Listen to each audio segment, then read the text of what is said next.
Bada bing, bada boom. Welcome to the 43rd episode of the Drive-In Podcast. On today's episode of the Drive-In, we have the Express Checkup with yours truly, Dr. O. We have our spoiler review, alert, spoiler review of F9 with a very special guest. And then we have our top billing of the best action film franchises. So use the bathroom now, grab your popcorn, and enjoy the 43rd episode of the Drive-In Podcast. All right, fellas, we are here. Episode 43. Guys, we are on the very week of our first ever anniversary. It has arrived. Snaps, claps. Snaps, and claps to us. Let's go. Let's go. A year ago, almost today, pretty much today, what were we reviewing? King of Staten Island? Yes, episode 1. Old logo too. First, I guess, big movie that came out in quarantine, right? Massive. Yep. Yeah. Sort of massive. Still holding a grudge against Ricky Flicks for calling me a massive Pete Davidson stan. Just egregious. Stan's already cringe enough. Then you say Pete Davidson Stan. That's bad. Stan is that's a really intense I thought you were a Pete Davidson fan. I remember you saying that. Clearly, I was wrong. No, I think he's funny sometimes, but that there's a difference between that guy's pretty funny to being he's a Pete Davidson stan. Yeah, a true affection. Yeah, I agree with that. I agree with that. That was a mistake. But guess what? He's going to be in a movie in a month and a week, and we'll see how we all feel about him then. All right, we'll find out. But just so the listeners, if you guys didn't listen to that first episode and you hopped on the Drive-In bandwagon, a little later than the rest of them, just know that Ricky Flicks has been assassinating my character since the very first episode of this. Assassinating character. We should make nothing new. We should get the gift god to make a highlight reel of all of Ricky Flicks's egregious acts against Ness. Malicious. What? Malicious. A veto against a non-original song, and then two vetoes. One attempted veto and one actual veto. Yeah, I think we've done pretty well with I think I've gotten three. I think I've gotten vetoed 3 times. I vetoed the non-Disney movie the Disney movie that you picked for non-Disney animated films, and then this one. And then you vetoed. Yeah, you vetoed my Shrek pick, and then not Shrek. You also executed the first and only power veto when you selected the Frey family from Game of Thrones in a movie draft, and he would not back down. That was the attempted veto.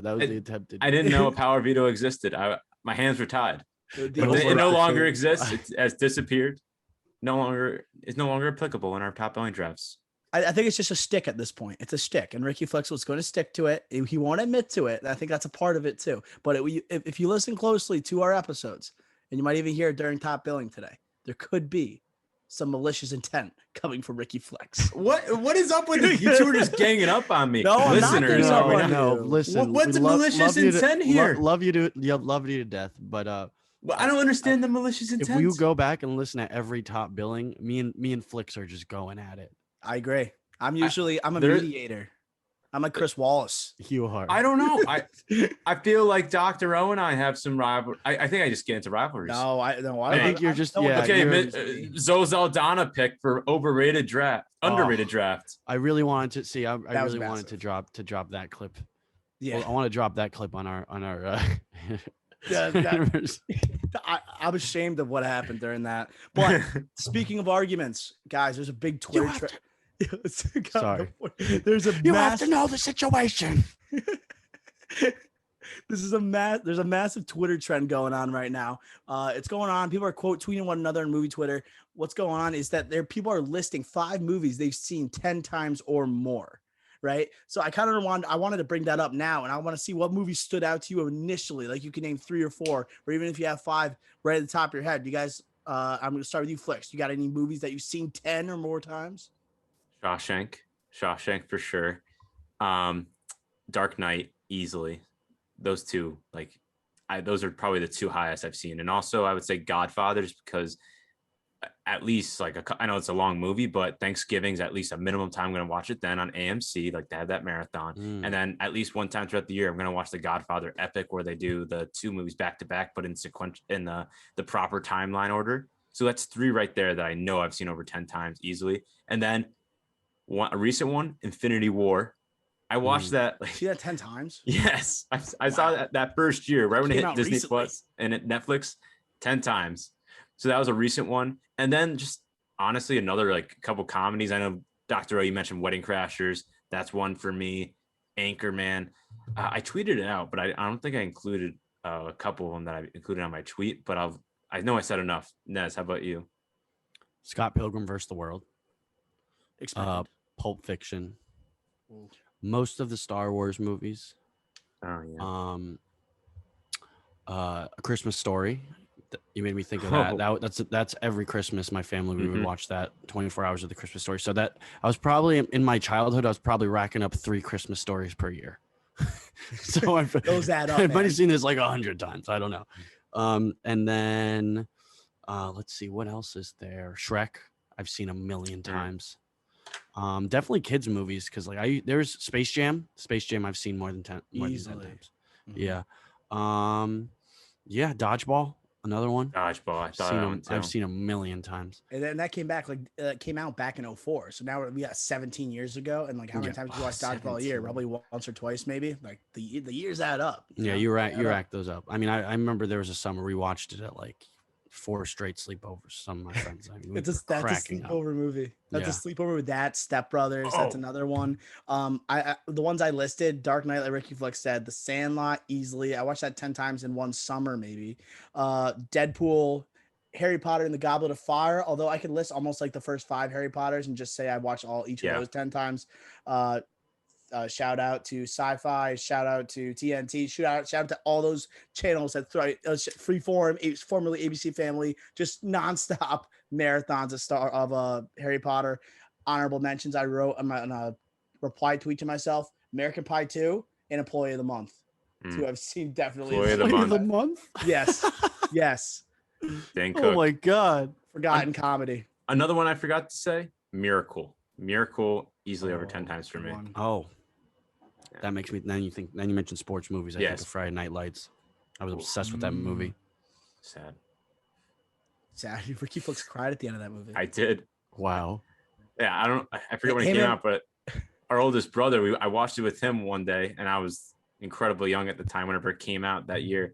And yeah, we were like crying at the end of it. We're like, they lost. What? I was there too. They're not supposed to leave. I was the only one who didn't cry. I looked over. Yeah, but you cried at Shrek, so you could not say anything. Different scenario. I was 6, and that was an emotionally impactful moment. You cried because the princess was ugly, or was it ogre? There was also sad music playing. Oh, my dad like nudges me, like, stop crying. Shrek. It was an 2004 movie, so I was 6 as well. All right. So let's get to the checkup, right? That's a little good banter to start, huh? I like that, huh? I like that. Yeah, how about it, eh? All right, let's get rolling with the checkup. We have a slew of Fast and Furious headlines for this week's checkup. Starting off, Fast and Furious 10 and 11. Yes, there's been that many. Will be a 2-part finale and will be shot back to back. Tyrese Gibson revealed that director Justin Lin plans to shoot the final 2 movies back to back to cut down on the wait time between movies. Next headline in the Fast and Furious universe, a fun one for the kids. Vin Diesel says he's been, quote unquote, dying his whole life to do a musical on the Fast and the Furious, and he would be up for starring in one based on the franchise. Forget space, people. Let's take this place to the Broadway stage. This series will end with the 11th installment, but potential spin-offs can still keep the franchise alive. Lastly, the latest in the Fast and Furious franchise has the highest opening day weekend since the pandemic took place. The film took home $70 million this past weekend. To quote Vin Diesel, cinema is back. Moving on with the checkup. Some movie delay news. Dune and The Sopranos prequel, The Many Saints of Newark, have been delayed by Warner Brothers. Meanwhile, Warner Brothers has taken Clint Eastwood's Oscar contender Cry Macho and moved it up earlier than expected. Denis Villeneuve's much anticipated Dune blockbuster will now be releasing on October 22nd instead of October 1st. Cry Macho is dropping in theaters and on HBO Max simultaneously September 17th. And then The Many Saints of Newark is getting held up by 1 week in the aftermath of the Dune dust-up. We were supposed to see it on September 24th. It will now enter the market on October 1st. Next up, an intriguing headline here, something that will capture Nez's attention. Quentin Tarantino confirms to Bill Maher that his next movie will be his last, as expected, and at one point, he even considered doing a Reservoir Dogs remake. Tarantino's last film was 2019's Once Upon a Time in Hollywood, a critical smash from the Oscar winner. Let's see what the man cooks up for his final film in the director's chair. Next, James Gunn has expressed his desire to take on a Harley Quinn solo movie following his first foray into the DC universe with The Suicide Squad. He responded to a fan question. Gunn said, quote, "I definitely would say yes." A new trailer for the film dropped last week, specifically featuring a closer look at Idris Elba as Bloodsport. The Suicide Squad hits theaters and HBO Max on August 6th. More news. The new Shang-Chi trailer reveals that Tim Roth's Abomination will return to the MCU. Back in 2008, Tim Roth played the Abomination opposite Edward Norton in The Incredible Hulk. Shang-Chi and the Legend of the Ten Rings is set to be released in theaters on September 3rd, 2021. To wrap up the checkup, something fun here.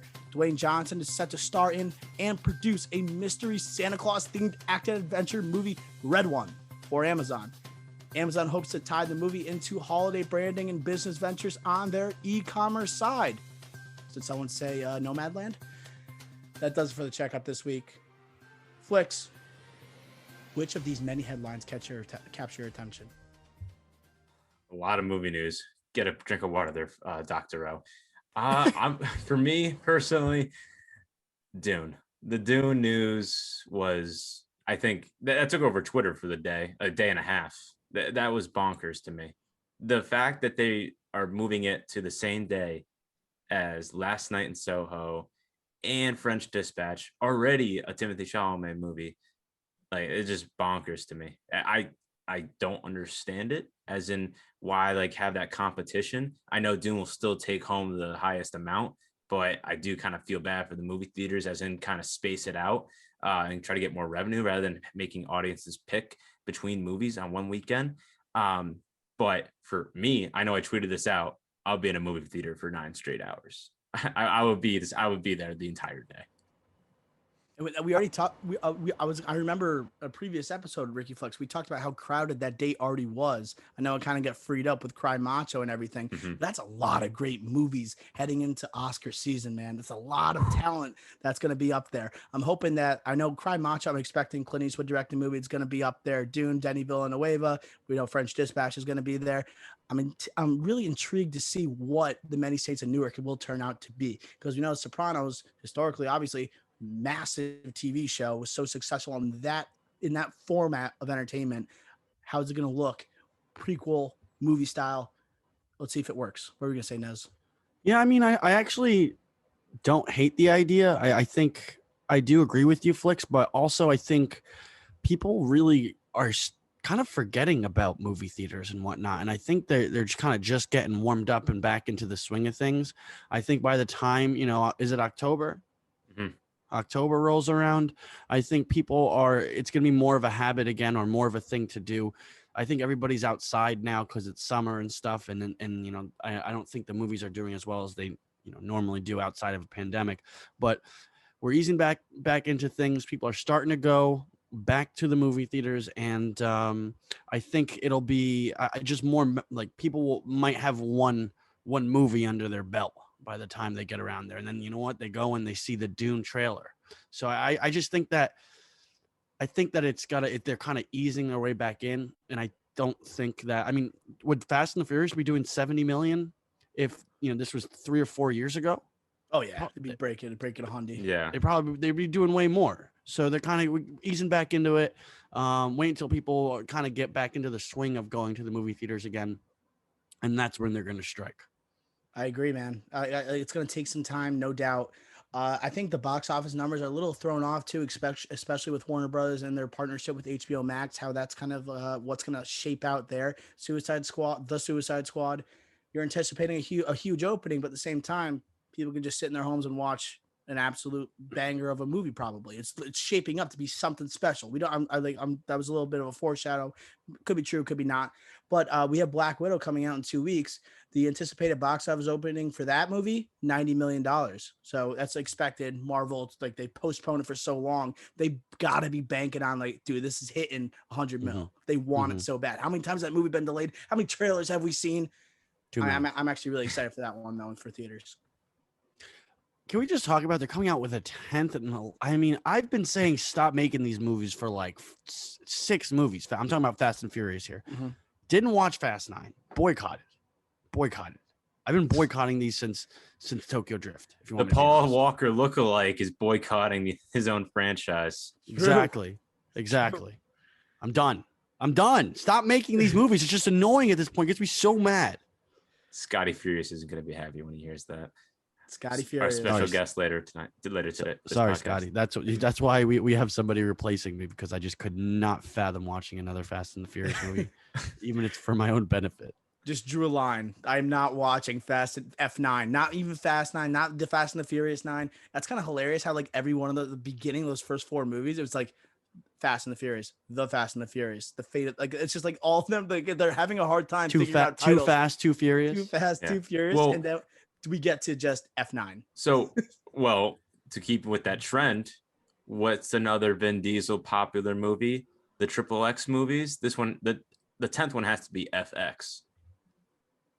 Okay. Yeah. That has to be. Action there. Yeah. Roman numerals, set it up. They're basically just do these are just keyboard extensions at this point. Like that's what they're making. Yeah, what would the last one be if you don't have FX? Like, what would be a good finale of it? Command Shift 4. The final saga. They already used the Fate of the Furious. The Fate of the Furious would have been an electric name, but like the Fate of the Furious Part 1, the Fate of the Furious Part 2. That would have been great, but they already wasted it when they thought that was going to be the last one of the franchise. The last mile, last quarter of a mile. The last quarter of a mile. Or it's like Fast and the Furious, 1/4 mile at a time. The Family and the Furious. Ooh, I like the F there. You kept the F. Good. I like that. All right. What else here? Anything else capture your attention, Nez? Anything? I brought up Reservoir Dogs. What would you like to see Tarantino do for his final project? I want him to do something unique. I like what he does. I like when he just has a blank slate. I don't want to see something that's directly related or a sequel to one of his old films. Blank slate, break out the creative juices, and just make a hell of a great movie. But if there was like a random twist that tied it to Reservoir Dogs or like Pulp Fiction or any of his other movies for his last one, that'd be kind of dope. Well, Dr. O, I know you've mentioned this with the Tarantino universe. If they did like just a whole movie, just kind of centered around that somehow to kind of just tie up all his movies all in one. For me personally, as you talk about something unique, something he's never done before, the rumors have been there. Star Trek, that would be something that would be unique and that would be original for him, as in like, or not original, something different for him. So I think that would be something that would be the Tarantino in space. If he did it, it would not be any way connected to what's happened before in Star Trek. You're not going to have those iconic Captain Kirk, Spock characters. Like if it's Tarantino, he's going to be like, I'm picking a spot in the galaxy. I'm plopping people there. And then maybe like, I'm going to just make his own unique style to it. Like doing a space movie. That's like like a sci-fi style. When has Tarantino ever attacked something like that? What if it's like, like Hateful Eight style where they're in the same room the whole movie, they're all on a ship and there's like there's like an alien on board that's going to murder them all and they're all stuck in there trying to figure out what to do. Yes. So just like, like at that small scale. Or, sorry, you can keep building on that because I have a different idea. Yeah, but it's like that. I like because it's like put him in a different setting like that. Put him in outer space. Put him on a different planet. Put like make these settings so unique, but keep that Tarantino style where you're keeping them in that small scale. Like you're not exploring through the galaxy. You're putting them on a different planet. You can do whatever you want. Creative like freedom for him to just take control. I love that. Shots of alien feet all over. Oh, I was web God. feet. I was thinking, how like Star Wars has the Cantina band, like Tarantino, like would have to have like a scene, not necessarily a Cantina band, obviously, but like he would need to like have his own band, have a dancing scene, maybe bring Travolta back. Who knows? Nice. All right. So my final idea for Tarantino's last movie is that he just directs Fast and the Furious 11. Yeah. Him and Vin Diesel, lethal combination. He'll like they got to be running out of they got to be running out of like ideas. They have to. They need an idea guy. They need someone that embraces on like being the guy who thinks originally and something else no one will ever think of. Scotty Furious. All right, hear me out. Hear me out. They've already went to space. How much more can we do? Scotty Furious, next producer of the Fast and Furious franchise. Hear me out. Tarantino directing Fast and Furious 11. It's not set in present day. It's actually Dom's great-great-grandfather, and it's a Western, and they're racing their horses and their cowboys. Ooh. Okay. Ooh. Wow. All right. Clip. That was a good one. Clip it. That's good. Wow. Like Nez is buzzing tonight. Wow. Ideas just flying left and right. Rolling. Absolutely rolling. All right. That does it for the checkup this week. Let's now go to our review of F9. All right, folks, it's time to move on to a highly anticipated review. Arguably the highest, or I should say most anticipated review the Drive-In Pod has ever done. We are a year in, right? This is our 1-year anniversary. We brought on our second ever guest. Okay. Third. Third. Mayo. Who else we have? We had Mayo. J-Man. Sorry, J-Man. I apologize. So, Doc, that's not going to look good. I apologize. He's not going to be happy with that. We might have to cut it for J-Man. All right. I apologize profusely for that. But we have a super fan, a Fast and Furious super fan. We have the legend himself, Scotty Furious, to join the pod and join the review for today. So I just want to kind of introduce the audience to Scotty Furious. Why is he here today? Well, he's childhood friends with our own Ricky Flicks, but also we had a post on Instagram, all right, trying to hype up this new movie, right? According to Vin Diesel, quote, cinema is back after this opening weekend. That's a direct quote from Vin Diesel after this opening weekend. Movie collected $70 million at the box office. But here's what Scotty Furious said, right, before this movie dropped on Thursday. So we are trying to, Ricky Flicks posted on Instagram, trying to get the buzz going. Here's what Scotty Furious says, quote, Fast and Furious isn't just a top Hollywood franchise of all time. It's also a lifestyle. It's all about that family and living your life a quarter mile at a time. This will be my first movie returning to the theaters. Can't wait. Direct quote, end quote. Yep, and that was true. First movie back in the theaters. Okay. So what was the prior one to this? Oh, I mean, that's pre-COVID. So yeah. Do you remember? No. Star Wars was December 19th. Rise of Skywalker. Okay. Yeah, and then there was like literally no good movies like right at the turn of the year either. It was like Harley Quinn or something like that. Invisible Man, which was good. Man. Yeah. But really, I don't blame you for not remembering any of them. Right. Yeah. I think The Gentleman. It was Star Wars then. Yeah. Star Wars, December traditionally. Yeah. Yeah. It's got to be Star Wars. Yeah, because this was the highest box office since Rise of Skywalker opening weekend. Cinema's back. Cinema's back. Scotty Furious, first time on the pod. Wow. So let's get to the film. Let's get going. Let's get the synopsis. Let's get the Rotten Tomatoes score. Then we're going to get into it, right? Might get a little heated here. We're really feeling it right now. So F9, not Fast and Furious 9, not Fast 9, just F9 is available to see only in theaters. This will be a spoiler review. Nothing held back. This currently has a 60% on Rotten Tomatoes, has an 83% audience score, and a 5.5 out of 10 on IMDb. Yikes. So let's hit the synopsis here. Dominic Toretto is living the quiet life off the grid with Letty and his son, but they know that danger always lurks just over the peaceful horizon. This time, that threat forces Dom to confront the sins of his past to save those he loves most. His crew soon comes together to stop a world-shattering plot by the most skilled assassin and high-performance driver they've ever encountered. Dom's forsaken brother.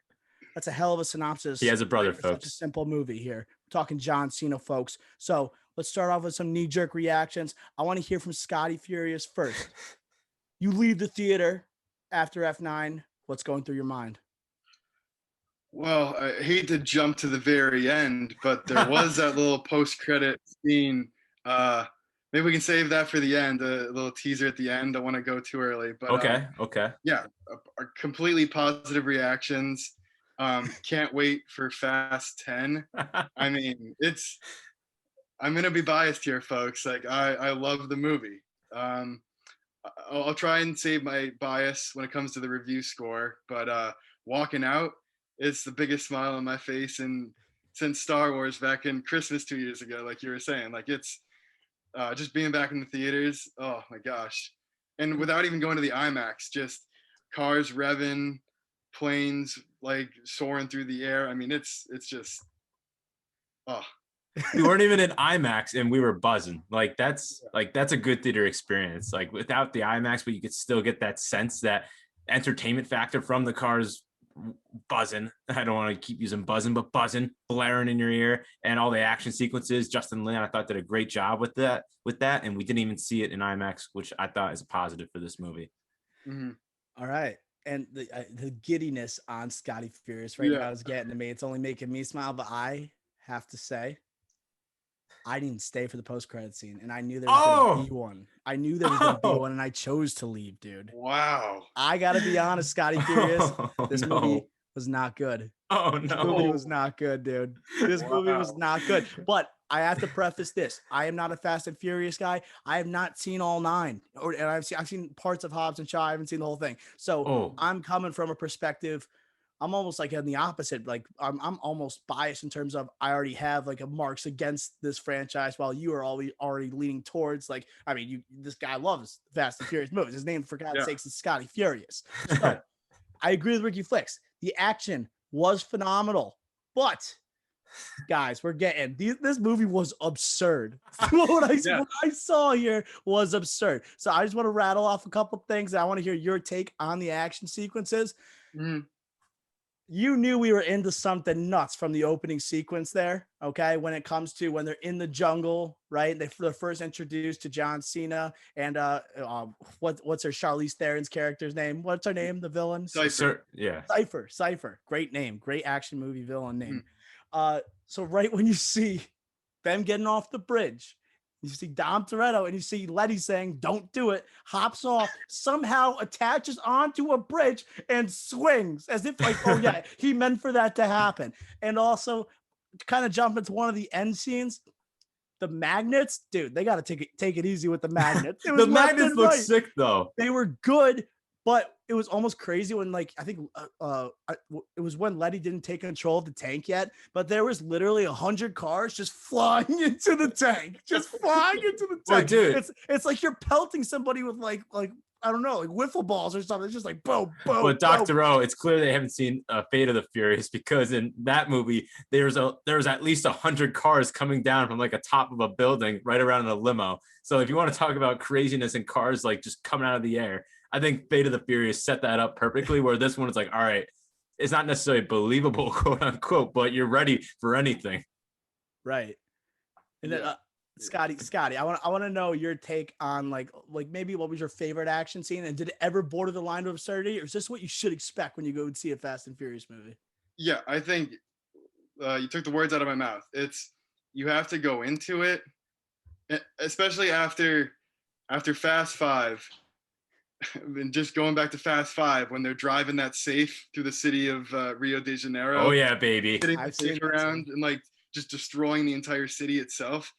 From that point, you have to go into every movie knowing the absurdity. And yes, several times I look over at Ricky Flicks during the movie and you laugh. You kind of chuckle. So going into the movie and knowing the absurdity definitely helps not feel so what the heck am I watching? Like it's the absurdity. I mean, yeah, the opening scene, that was crazy. Once again, Dom catches Letty with his car. She gets once again. It's like they're using cars as trampolines. John Cena did it later in the movie. It's like you could just jump from 100 feet, land on a car. Like, send the car over. It's gonna be okay. Like, you can land on that. You will not get hurt whatsoever. You know? Yeah. I mean, hopefully people in real life know not to do that. A lot of people love this franchise, Scotty Furious. But Scotty, so I'm glad that you mentioned Fast 5, because before Fast Five, I was a Dr. O stan where I did not like the franchise. I just hate, like, obviously the scripts are terrible. Like the dialogue's horrendous. Oh, no. I like the early ones. No, okay, well, let me. All right, fine then. I'm gonna be on my own here. Before then, like, obviously I love the first one. The second one's just like fun to watch. You know, Paul Walker Tyrese comes into the frame. Eva Mendes, I don't know where she's been in Hollywood, but I don't know if she'll ever come back. But she was in that one too, right? Mm-hmm. I hated Tokyo Drift. I'll say it. My least favorite out of the bunch. Oh wait, Fast Four was pretty bad too. But when they come to Fast Five, and Vin Diesel yells, "This is Brazil," that just changed my mind. Where it's like, all right, from this point on, you just got to take these movies as they are, how absurd they are, how badly written they are. These are just Fast and Furious movies. You just have to enjoy them. So ever since then, I rewatched them this week. Every single Fast and Furious movie I rewatched this week, and I took them for as they were. And my God, I've changed around. You watched every single Fast and Furious movie except Tokyo Drift. I couldn't put my head to that. I couldn't do it. I hate, because like the reason I like the early Fast and Furious, that's a little bit of part of my childhood. And then when I think of Tokyo Drift, I'm thinking of Grits. My Life Be Like, one of the that should have been in the best original songs. Like that song is so good. I'll put it on repeat all the time. But the only thing is, this movie, you got to kill the action sequences. And like they did, like it was awesome. It was loud, it was banging, cars flying everywhere. Just absolutely take it down an entire city. And they even reached the level where like they've had 9 of these movies in this one franchise. You got to keep building off one another. Right? Yes. You gotta, like, how are you going to outdo the next? That's where they're swinging on bridges, right? They're using magnets. Like that's, they went to space in this one, Dr. O. Space. They went to space. Don't tell Universal, but I was in a theater, so I had to see it today because I haven't been around. So I was like, I have to see this movie today. I went to this little theater. There was only 3 people in the theater. Me in the middle, like, and then with some popcorn, like, feet up. Like, good thing no one was near me, saw my feet. But there's 2 people way behind me, right? So I'm watching it, and I got my phone out just because I wanted to have that moment on my phone when Fast and Furious went to space. I wanted that. And I want to tweet it out so bad, but I don't want Universal to get me in trouble. I also wanted to add, there's only 3 people in this theater. Monday afternoon, folks. It's not a massive theater, right? It's like pretty small. You can hear people are whispering and stuff. I was laughing out loud, and it was like, I didn't know if this movie is so bad that it's good, or if it's just so bad that I'm laughing at it. I think I'm really torn between those two. But there's just the absurdity of this movie. The fact that it went to space, it just shows, like, where is this franchise going to go with Fast and Furious 10 and 11? I don't even know what they can do. Yeah, the absurdity level I was comfortable with in this movie until the space part. The space part was utterly ridiculous. They were duct taping themselves with hazmat suits, and they got saved by it. Don't even get me started with the Minion quote, bro. Universal makes sense. I literally stood up, thought about leaving, sat back down. I stood up, down. But it, like, besides space, which was just stupid, and how they didn't die in space, I don't know. Like, with the crash, made no sense. But besides that, I was comfortable with the absurdity level of this film. I really was. And I think it's because you just accept it. Like, I accepted it from Fast 5 on. I know others people like Scotty Furious accepted it from day one. Dr. O still struggling. It just suck it up and accept that this movie is just going to be, or this franchise is just different than other action franchises. Even like even a franchise that's called Mission Impossible, when they're jumping out of hell, when Tom Cruise is flying off the side of an airplane, a commercial airplane, or hanging 10 on. times like, more realistic than this movie. Yeah, just accept it. And I have. And I'm glad I did, because I actually really enjoyed going to see this movie, no matter how absurd it was. Yeah. And yeah, the one last thing I'll say on that opening scene, is that was one of the ones they took. Half the trailer was that opening scene. Like, and we can get into later about how the trailer may or may not have pretty much given the entire story away. But yeah, that opening scene. One thing, and I bet I would catch more things once on a rewatch of this. When Dom hits that bridge at the kind of where it's attached to the island, they do a short kind of cut, and you see Dom crank the wheel, and the wheel kind of turns and almost hooks itself there. So at least they're trying to put a little bit of, like, Dom knew what he was doing. Like, it took skill to be able to kind of hook the wheel around kind of like hook on the edge of the bridge there. But I know that's absurd. Space. You see, Dr. O, skill. Yeah. Skill. They try, like, it's so funny when they try and make it grounded, when they try and make it like, oh yeah, these guys definitely know what they're doing. But they start off as like some car thieves that are just like doing street races. And all of a sudden, they stole DVD players or VCRs. All of a sudden, Ludacris knows what to do with a car when he's in space. Like, it's just nuts. Like, how does Ludacris have this role, dude? Like, I don't know how. Like, he was actually cast for this. He does like okay in it for like a rapper who's not really traditionally an actor, but. You know who I couldn't stand? Like, we're gonna get into like the performances a bit here.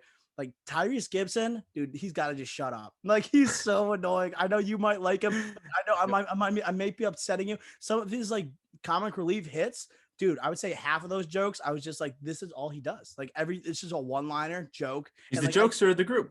Yeah, but yes, but I don't think his jokes hit a lot of the time. Yeah. That's the problem with it. You know, you're not wrong. He's good at being the butt of the jokes too, though, which is true. Ooh, good point. When Tyrese and Natalie Emmanuel, right? Yeah. That's her name. Turn the magnets on and take his fork away when he's eating. I mean, that's pretty, and that's even a little. I don't know if it's a callback, but he goes says that he's hungry. I believe that's from like Fast Five. When him and Ludacris are in the police cars kind of causing havoc, he shows up and he yells, "I'm hungry." Like, it might be a call, but I don't know, something I picked up on. But that's another thing about this movie, like the F9 compared to all the other ones, this was even more of like a throwback movie. Like this was so all for the cameos, all for honoring the franchise. Like the Tokyo Drift guys were in this movie. Yep. They had to bring Han back. Yeah. Like, this was all about the throwbacks, the what's it called? The when they go back to Dom's childhood, flashbacks. They had so many flashbacks, the Dom flashbacks, the Han flashbacks, like so many. And that's what this movie was all about. So like you have something as little as "I'm hungry," or you have Han coming back to like never dead, like right, which was honestly okay. It felt a little bit like, I was thinking about this. They wanted this, like the Fast franchise wanted this to be their Avengers, like Infinity War, where it's like all these films like coming to a culminate, like a pinnacle. Like you're having Han and you're having like all, like I thought for a second The Rock was going to show up. I thought for a second The Rock or Jason Statham was going to show up out of nowhere. I wouldn't have been surprised. Like you have Helen Mirren showing up, then like people that weren't traditionally in the franchise. Then you have like Michael Rooker then showing up. Then you have I don't know. Have both you seen Peaky Blinders? Yeah. Oh my God. Michael Shelby. Yeah, Michael shows. He was John Cena. They were nonstop cameos. Yeah, he was John Cena. I was shocked. I really my jaw dropped. What an absurd thing to do! Like just because he has like that little like curl in his hair, like John Cena does in the movie for some reason. They tried. This movie, you bring up John Cena. I thought it was hilarious how in the beginning Cypher is like explaining like explaining like why he's white and then like why Vin Diesel is like Hispanic and like their family. She's like, yes, the Torettos are known for mixing their bloodlines. Yes, she did say that. I was like, come on, come on, just let it go. His name already has a K in it, which is like Jacob. Like, no, it's Jacob, but with a K. Like, what are we doing here? No offense to all the Jacobs listening. We didn't even bring up the fact Cardi B showed up in this movie, boys. Oh, that was the eye roller. That was terrible. That she was coming back. I did not get that. Scotty Furious wasn't even happy with that in the theater. I remember we looked at each other. Yeah. I mean, I guess there's maybe news that she will be in the next one. Yeah, she did mention Vin Diesel confirmed it. Okay, yeah. So I guess they'll attach her character in somehow. But so I just didn't get it. It seemed like they knew each other, but we don't know that. She's never been in the series before. I didn't pick up on any like all the names they were kind of rattling off real quick. None of those names rang a bell of like why you'd be there to save Dom there. Right. Yeah. That it felt weird. That was interesting. Like I haven't seen all the movies, but I'm like, definitely some of these people weren't here before. It's just, but I think it's more of like, like I don't know why everyone has this desire to be in this franchise right now. It's so weird. Money. Yeah, but at the same time, like how much did Michael Rooker make for 5 minutes of screen time or 2 minutes of screen time? He couldn't have been paid much. Like everybody else is making $1 zillion. He can't be making $1 zillion too for 2 minutes of screen time. It was just nuts to me that like everyone wants to be a part of this franchise now. It's just like it's become that much of a global phenomenon. It's almost like a way of like marketing yourself as an actor. That's the way I'm kind of looking at it right now. But very interesting. What were you gonna say, Flex? the Michael Rooker, like his final scene when Dom goes to see him to see where John Cena Jacob is, and you find out he's in London. But he's like, he offers him a Corona, but Dom did not drink it. He did not drink it. It goes along with the I don't know, conspiracy or theory that like Corona and him have like a problem, like as in like with money and rights, as in like he's not getting paid enough and he's not going to drink it. Really? That's just a rumor. I don't know about that, but I remember in Furious 7 with Kurt Russell's character, he drank it then, but not in this one. Mr. Nobody. Mr. Nobody. Yeah. Who disappointed he didn't like have a in-person cameo in this. That was unfortunate. A lot of flashbacks, like you said before. True. Yeah. I think they did a really good job using him as kind of like the crucial character to like start this movie. He's the one sending the distress call to get Dom's crew going and moving, like starting this movie together. The one that with Han. Oh, yeah. So yeah, he has his distress call that somehow in the like blurry camera, Dom can see the cross from Jason. Yeah. Oh my god. That's on an iPad. On an iPad or whatever it was. So yeah, you get that crucial bit of information. Mr. Nobody sends like coordinates to where Han's hiding out, where he's been hiding out for 6 and the Mexican flag. Dude, when they saw the flag, like I like what I've noticed is like, yes, this movie's all about the action.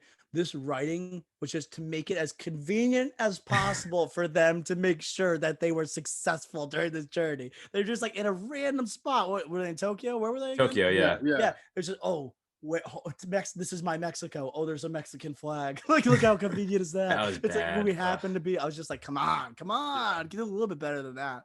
But no, it's not what this franchise is about, really. So I'll take it. Mm-hmm. What did you guys think of John Cena as the villain in this, or one of the villains? Go ahead, Scotty. Start this off with I can't quite remember if this is the first time he's ever really played a big bad villain. He was kind of the bad in Bumblebee, but not like the big bad. Okay. Obviously, he's not a Transformer. Yeah. I mean, in his wrestling history, he's notoriously always the good guy, to a point where fans him now because he's always the good guy. So now, having to take a heel turn, as you might say, into a bad guy in this film. He played it as good as he could, I guess. They had The Rock at one point being the bad guy of Fast 5. He turns good by the end of that. And spoiler alert, John Cena, Jacob turns maybe not good. I'll actually stop that. Maybe he's not fully good. Oh. He teams up with Dom to stop the tank at the end of the movie, but then he leaves. He's not accepted into the group. He's not like given passage or any whatever the word is for like all the he's not initiated. Laws he's broken. Yeah. Amnesty or whatever. Like, I he's feel not like given that. Yeah. I totally agree with you. I feel like it's hard to follow up from what The Rock and Jason Statham both did. I think those are two, in my opinion, are the Furious 7 and Fast 5 are the best two in the franchise in my eyes, because those are the like two best villains. Like those are they have the best villains, so it makes an overall great movie, or a good movie, I should say. But it's just hard to follow up with that because John Cena, like, what has he been in recently? Like he was in that Firefighter movie comedy movie. And he was in Blockers, which I thought he was fantastic in. Like, I think he's better in comedic roles, to be honest, than these serious, like muscle bound roles, if you know what I mean, right? I don't think it was bad necessarily, like some people were saying, but I just think that it's tough to follow up from Jason Statham, aka the Transporter, or The Rock. You know, it's just tough to follow up. I think it's also like you brought up The Rock and Jason Statham. They have a lot of charisma, and it seems like so does John Cena. But the way he played this role, he was basically playing Vin Diesel, his character. He was playing Dom. He was just like he almost felt like he was his twin in the movie. It was like literally they acted the same exact way, right? And I thought there was more of a difference actually with like the younger actors of those two versions. I thought they did a better job, arguably, than the actual two guys. Like that's what I thought.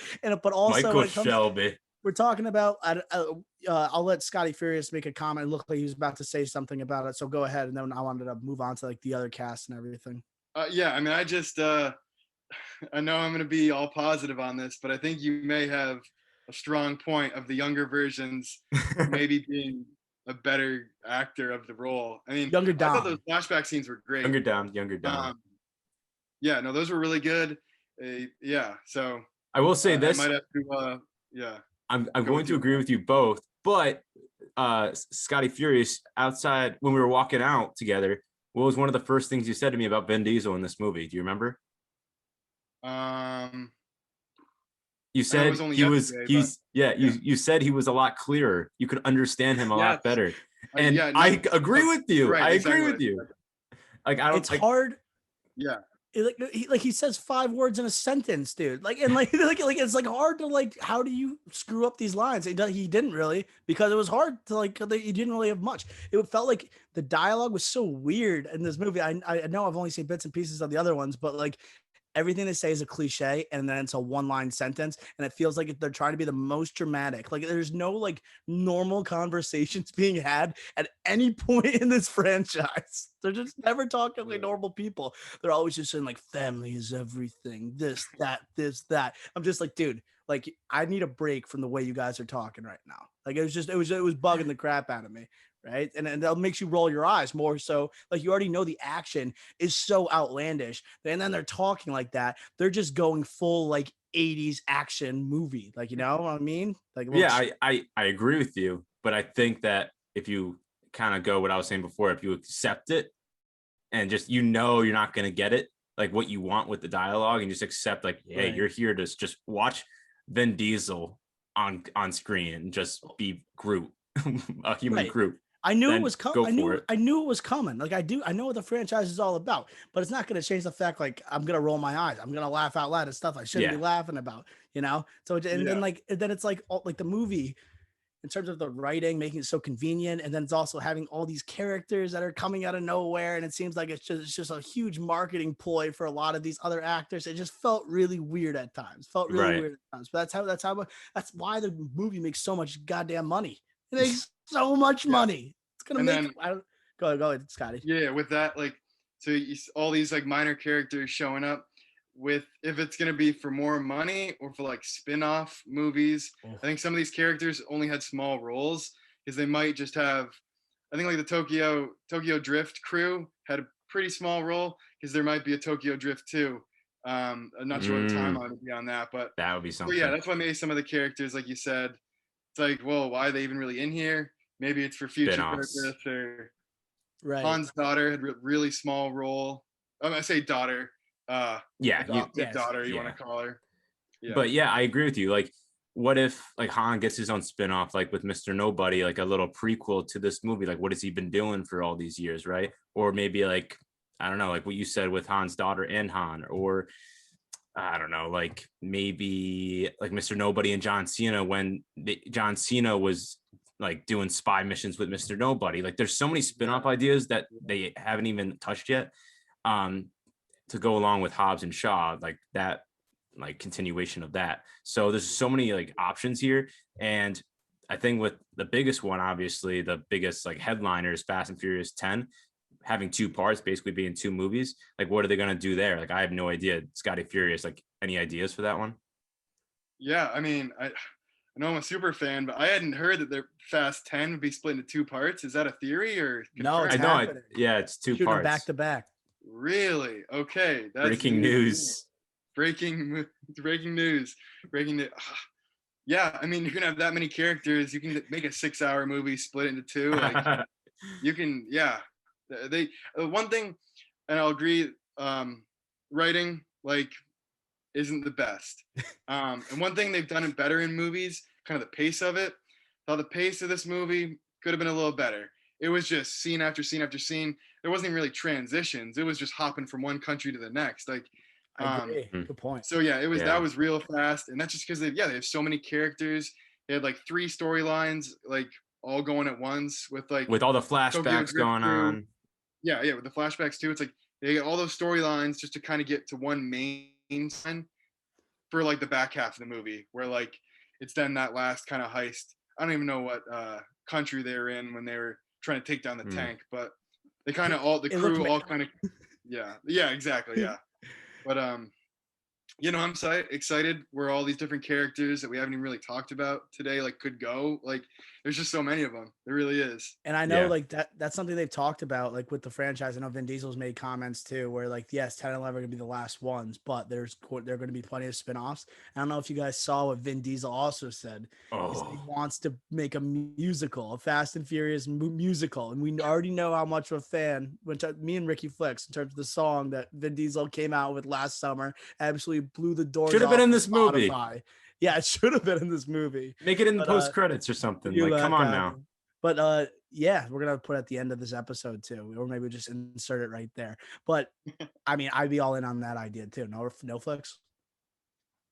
Yes, because I think this would make the same amount of money. It would make a fortune because you had to see Vin Diesel singing on the big screen. That would be something. It'd be funny if he just perform karaoke, singing Fast and Furious songs, going from bar to bar in different states. It seemed like that's more of his vibe, or maybe just goes on tour and it's Fast, or maybe they do Fast and Furious on ice or something like that. Fast and Furious on ice. Oh my god, will happen. He should be with I don't know, Kygo or something, like an EDM artist, and open up for Kygo or something. Yeah. He just sing every concert he's there. He's only there for 2 minutes though singing, and then he just doesn't do anything for the rest of the time. Just I don't hate that idea. Oh my goodness gracious. I think it's time we throw out some scores. What do you boys say? Yeah, I'm ready. All right. I want to save Scotty Furious for last though. I want to save his for last. I want Ricky Flicks to go, then I'll go, then we'll get with Scotty at the last pick. So I think the listeners, I think you understand where we're all coming from here. But before I give my score, I just want to say, I think with a movie like this, it automatically did its job. Okay. So I think it has a minimum score of at least a 40 at minimum. All right. But I'm going to go as high as a 57 on this. I think 57 out of 100 isn't that bad if you put this against other movies that just don't the dialogue's that bad. I think it did its job. The action scenes were good. I wish the villain was a little better, more concrete. Charlize Theron still to me, it was weird that she was in that box with I don't know what the heck that was. That was just weird. The whole villain aspect of this movie.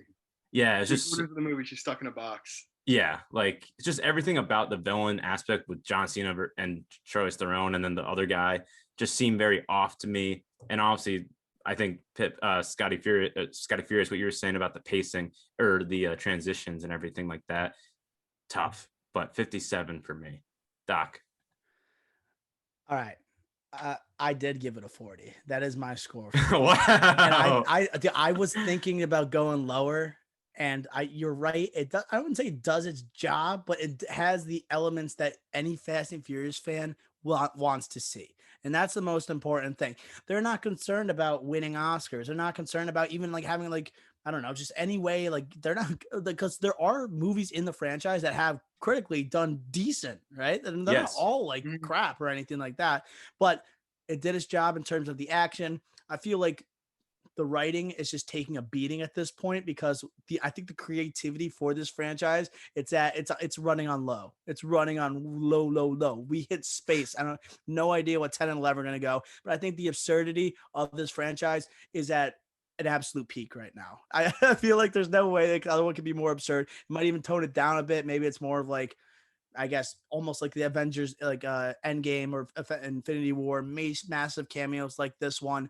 But I guess continuing, kind of wrapping up Dom's story. Also, they brought up the fact that the writing, what would have made the writing a little bit easier, or made the audience kind of understand the movie better. It's you talk about being invincible, and I know Tyrese Gibson's character kept on saying we're invincible. Well, no one died at the end of this movie, so it's you could have said you could have made it more realistic, everyone's not invincible. You maybe have more of an emotional touch, because there's many opportunities to have an emotional touch to this movie that was lacking. You could have had something there with him, with his character in Ludacris at the end in space. It would have been I think Scotty was saying this yesterday. Just it would have been perfect if he ended up dying. It sounds terrible to say, but that whole point, maybe we're not invincible, but we could save the world. Yeah, right. Literally, I was thinking the same thing. That would have been a great ending to their quote unquote arc for the movie. They literally, that's what they talked about. And Tyrese Gibson, even at the beginning of the movie, surviving, saying and making that speech, it would have wrapped everything up so well. Mm-hmm. And I just don't think they can kill anybody, because if they do, it's like I think the fans will complain, and the fans already expect like it doesn't. It's like it's like no way anybody leaves the franchise, And the right? actors want to keep getting that payday.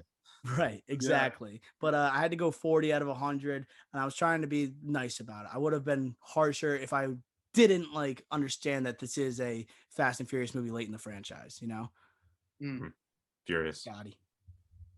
Okay. So people might expect, being the super fan that I am, I'm going to give it some type of crazy, ridiculous score. I'll refrain from that. I'll try and give the score and Man of integrity. Be accurate to how I kind of feel, and I guess maybe in comparison to how I felt about some of the previous movies. So I'll go 75 out of 100. Mm-hmm. That's what I'm feeling, because some of the movies before, they would have maybe gotten to the high 80s even. And I know I can talk about them forever, but if we're gonna give a score, try and fairly rank it, gotta fall to 75. And that's maybe with some of the kind of absurd action sequences we saw, with some of the kind of a little like laughable writing, just kind of chuckling to yourself when scenes you're not supposed to be laughing. Just the amount of cameos that we're seeing that don't even necessarily make sense, that we're trying to like put the storyline together afterwards. But yeah, no, I think 75 is pretty accurate, and yeah. So where does this rank in the Fast and Furious franchise, Scotty? My next question. Yes, that's a good question. So off the top of my head, it's definitely better. It falls in the middle, and so if we're looking at maybe the original Fast 5, Fast 7, so Fast 1, 5, and 7 probably fall above it. Mm-hmm. Just think those were just stronger in terms of like the story, and I think Fast 5. I think we made a couple references to it today. That was the best. Fast 5 is probably as good as the franchise will ever be. That's when The Rock came, right? Exactly. Yep. He showed up and he made a big difference, and that's why he's been in every movie besides this one. This is the first one he's not been in. And yeah, I don't know how many characters you can say about that. From like when they were introduced to the series, like not missing a movie besides this one I'm saying now. But and then you got your Tokyo Drifts and Too Fast, Too Furious. Like those ones kind of fall. The Fate of the Furious kind of fall a little bit lower than this, I'd say. What's the worst one though? Good. The worst? I'd probably say, I mean, I enjoy it, but Too Fast, Too Furious. Wow. That one with, I think that one kind of, I don't know, after the very first one, that one was so well done, and they come back with Too Fast, Too Furious, just didn't match it. It was really, really tough to follow up the original. So yeah. Sorry, Doc, what are you gonna say? I'm captivated by the fandom of one Scotty Furious. You and Ricky Flicks, the fact that you watched all these movies in 1 week, I'm inspired to at least watch 2 of them in the next week. So I'll be watching Fast 5. I've seen Fast 5 before. That's one of the few in the later ones that I've seen, and I've seen the early ones. But I'm gonna give Fast 5 and Fast 7 a watch. I'm just gonna skip 6. Do you think I could just do that, Scotty? Yeah. I mean, I'm assuming if people are listening, they've seen a lot of them too. Oh yeah. All you really got to know about Fast 6 is that Letty's alive. Jason Statham's younger brother is also a bad guy, and Dom's team takes him down. And yeah, that's pretty much all you need to know. There's a really long scene going off the tarmac with an airplane flying. That's like 15 miles long. Takes like 20 minutes of the movie. But those are the big 3 things of 6. It's a good one too, but that one kind of falls by the way a little bit. But we made a couple references to kind of Marvel connections. I said this to Ricky Flicks yesterday. What I could see being a pretty good idea is almost like a Civil War-esque 10 and 11. Wow. So especially with now we can touch back on that end credit. You got Jason Statham beating a punching bag. Turns out there's actually a person inside the punching bag he's beaten up, trying to get information out of. And then someone knocks on the door. He's in some basement. And who do you think opens the door? It's Han. The guy, Jason Statham, kills Han, movies back, and then shows up to who knows what. Is Han gonna get revenge, or was this planned by both of them all along? I'm saying this could be the start of a revenge tour for Han, you could say. Wow. So maybe This no is one good. dies. Maybe no one dies there, but so you got Han and Jason Statham, Deckard Shaw, Han and Deckard Shaw on two sides. Obviously, Dom is going to be with Han. A lot of their team is going to be on Han's side. So you got Tyrese, Ludacris. I'm blanking all the character names right now. But Letty. Dom's crew. Other side, though, I say The Rock stays with Deckard Shaw. So you got Luke Hobbs, Deckard Shaw teaming up. You got Owen Shaw, younger brother. I don't know. Helen Mirren. Mother Shaw. And I'm not sure who else they could have on their side. Got a whole crew of Samoans. Roman Reigns. Roman Reigns. Hell yeah. I love Roman Reigns. More WWE people in the movie. Dave Bautista as the villain. Yeah. Oh. Who knows where Jacob would side on all this? Because it seems like Jacob and the Shaw family, I don't know if they're on good terms or not. Mm-hmm. But yeah, and you could really kind of go from there because if all of the heroes are on the same side, what, all of them versus Cypher, like Charlie Theron, like. I think Scotty Furious just gave us the best clip we're gonna get from this YouTube by saying we're gonna make a civil war out of the Fast and Furious franchise. Oh my god! Absolute gold. Let's clip that, Flicks. Yes, and I do want to say one last thing from me, because even though I think that's probably like the best idea that they'll ever have, that means they're I don't know if they'll ever do that because family going against family, I don't know. Yeah, but right. but Dr. O, you mentioned like how more absurd can they go because they went to space. Like, you think they're at the peak? I don't think so. Tyrese mentioned this a couple of days ago. Transformers, Fast and Furious crossover. That's actually a genius idea. It's genius. That should happen. That should happen, right? It fits. Yeah, it fits almost too well. I love that idea. All right. That does it for our highly anticipated review of F9 next week. Well, first off, before I just have to say thank you to Scotty Furious, Fast and Furious super fan, for joining us today.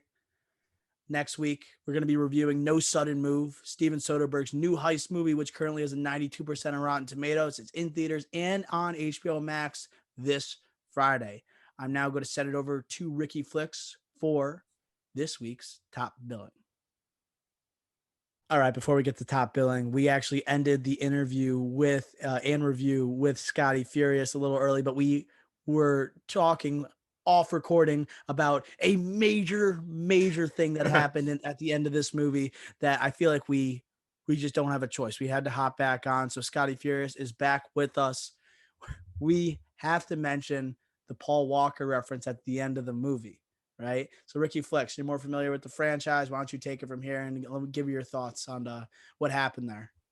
Well, Scotty, I'll give it to you in a second, I guess. I'll just first say in my eyes, I think they're doing it's ridiculous that they're like having this persona, what they're doing with the Paul Walker's character, as in they don't just say he's dead or something. I think it's ridiculous. And this movie though had a sick ending cameo with his original car from the Fast and Furious.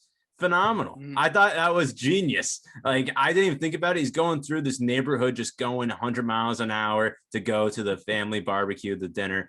I thought that was great, but I want to pass it off to you, Scotty, because it probably hit more home to you. Maybe a tear in the eye. Yeah, I mean, I wasn't really expecting it. Kind of once we got to I knew from the trailer they had some type of family barbecue again. As they do, it's usually one a movie. There's a barbecue or something like that where the family gets together. And yeah, I wasn't really expecting it. They referenced Paul Walker, that Mia said Brian has the kids in the safest of hands, which I think that's true.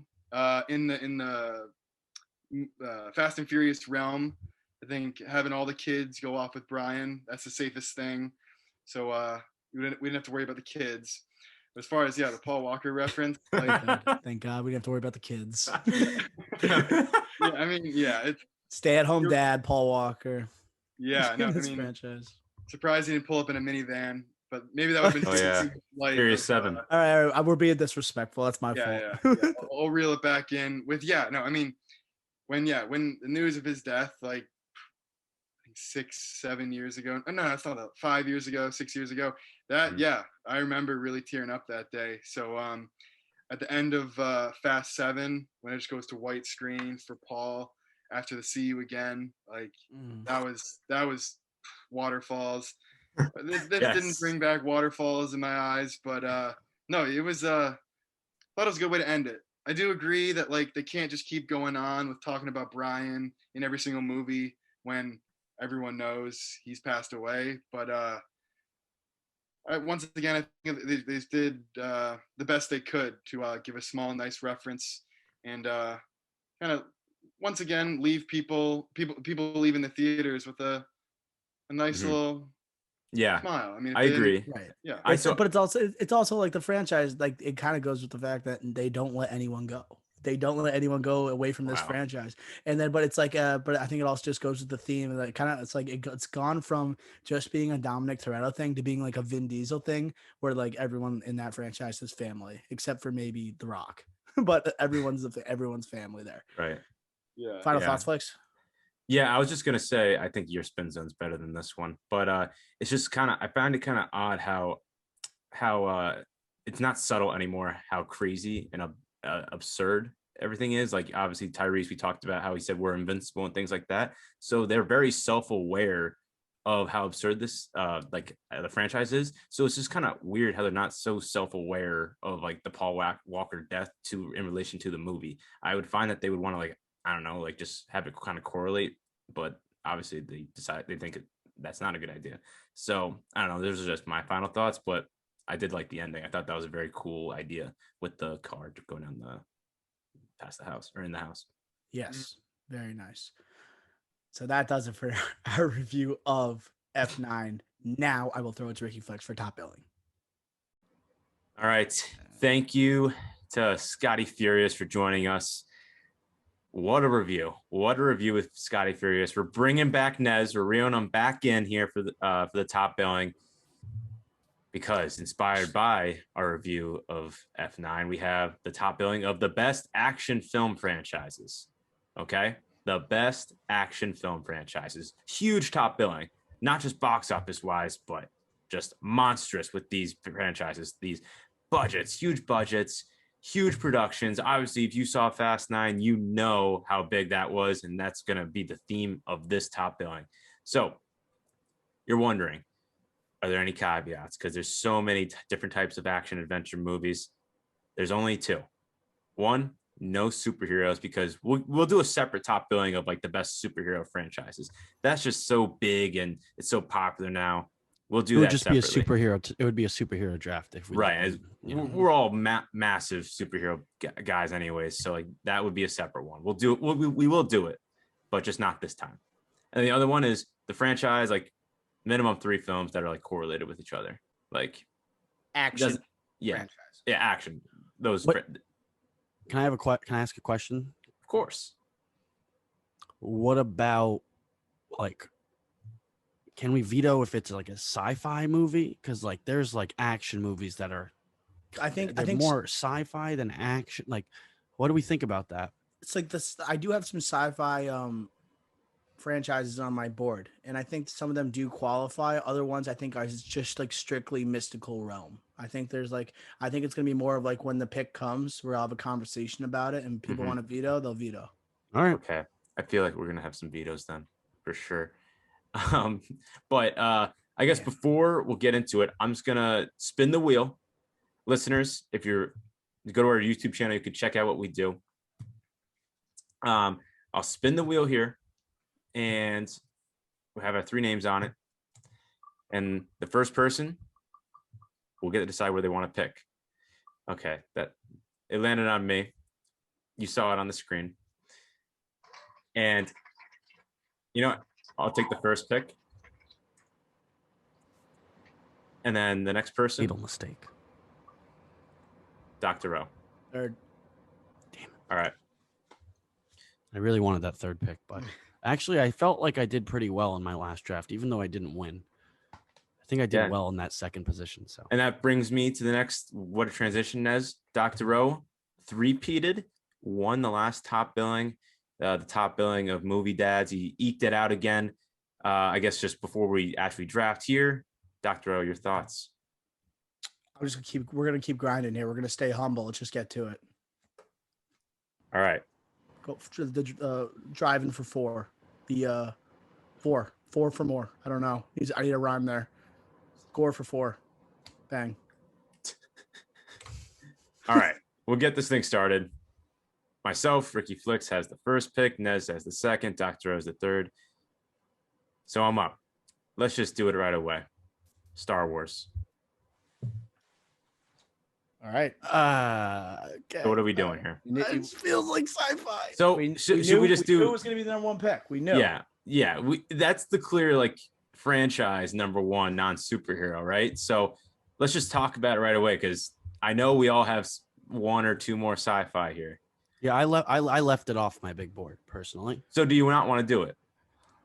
If you don't have it in your big board, we can. It's gonna change. So if we do that, that means there's no any outer space or people coming from outer space. I don't know if my big board will be long enough. I have a few. Because some sci-fi is action. I'm looking at my board. But is Star Wars more sci-fi or more action? It's definitely more sci-fi, definitely. But it is an action franchise too. There is it is about wars. People, there are battles. There is violence to it, and there is with that argument. And I think outer space. What is this top billing inspired by? Fast 9. Fast 9.